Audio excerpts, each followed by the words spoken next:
Party का ताल्लुक़ है।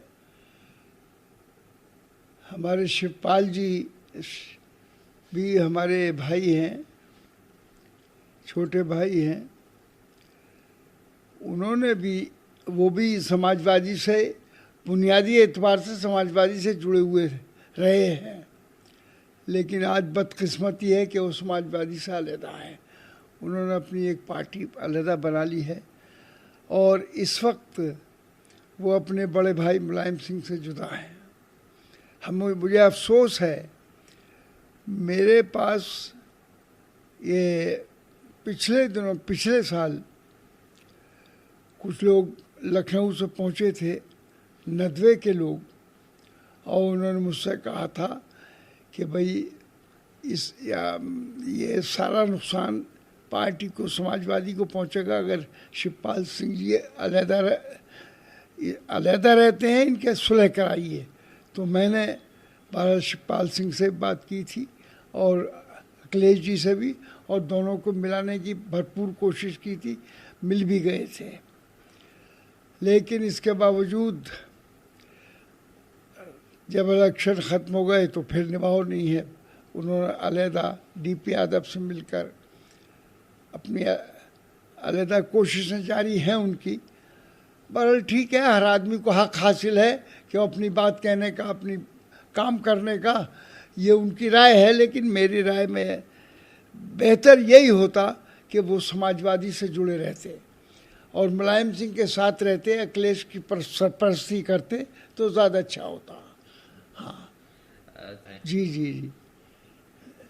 हाँ देखिए, पीएफआई का जहाँ ताल्लुक़ है, वो भी एक देश की एक पार्टी है, और वो ख़ास तौर से मुसलमान को रिप्रेजेंट करती है, उनके लिए काम कर रही है देश के अंदर।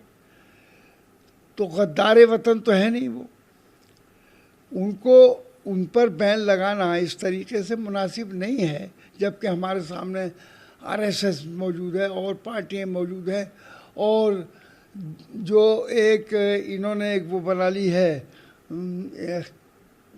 आरएसएस के ही लोग हैं कि जिन्होंने क्या नाम है वो बनाई है, क्या नाम उसका देश, वो मैं भूल गया उसको। खैर, तो इस तरीके से और भी लोग हैं जिन्होंने काम किया है।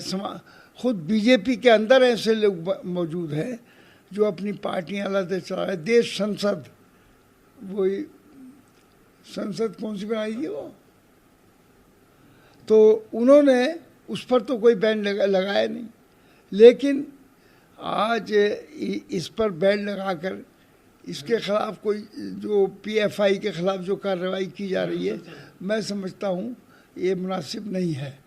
इसलिए देश में सबको अपनी बात कहने का कानूनी एतबार से भी, कॉन्स्टिट्यूशन ऑफ इंडिया मौजूद है हमारे सामने, हर आदमी को, हर कौम, हर बिरादरी, हर अक़ीदे के लोगों को अपनी बात कहने का जायज़ हक़ है। लेकिन अगर कोई देश की गद्दारी करता है तो वो उसको कोई बर्दाश्त नहीं करेगा। लेकिन मैं समझता हूँ कि इसका उनका यहाँ पर वजूद या काम करना देश के अंदर, और ख़ास तौर से मुसलमानों के लिए काम करना, तो ये कोई गद्दारी की बात नहीं है, बल्कि यह देश के अंदर हमारे डेमोक्रेसी है, जमहूरियत है और प्रजातंत्र है। प्रजातंत्र तभी तो बाकी रहेगा कि जब हम दूसरों को, सबको मौका बात कहने का देंगे, उनकी बात कहें। अगर कोई गलत बात कहता है तो उसके खिलाफ यू मे टेक एक्शन। लेकिन ये जहाँ तक इस बात का ताल्लुक़ है कि भाई पीएफआई एक काम कर रही है, उसको आप इसमें बैन लगा रहे हैं कि मुसलमानों के लिए वो बोलती है, या मुसलमानों के साथ जुल्म ज़्यादती इस देश के अंदर जो हो रहे हैं वो हुए हैं, और ख़ास तौर से इस मोदी की गवर्नमेंट में जितना भी काम हुआ है मुसलमानों के ख़िलाफ़, ये कहाँ तक मुनासिब है।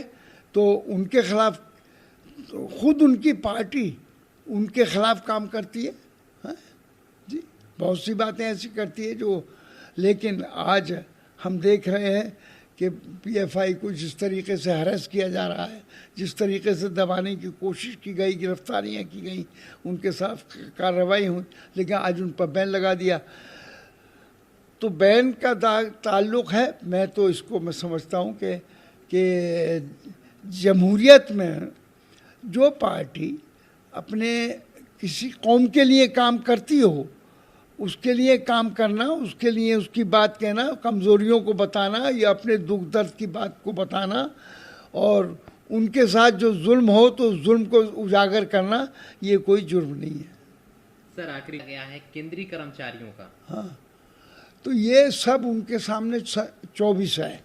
इलेक्शन लड़ने के लिए ये सारी तैयारियां इस टाइप की हैं, जायज़ हैं नाजायज़, जो कुछ भी करना चाहते हैं वो कर रहे हैं, हाथ में ताकत है। तो आज अपोजिशन इस बात से सतर्क है और इस बात से बहरहाल वो इतना दुखी हो गया है इस वक्त अपोजिशन के सारे लोग।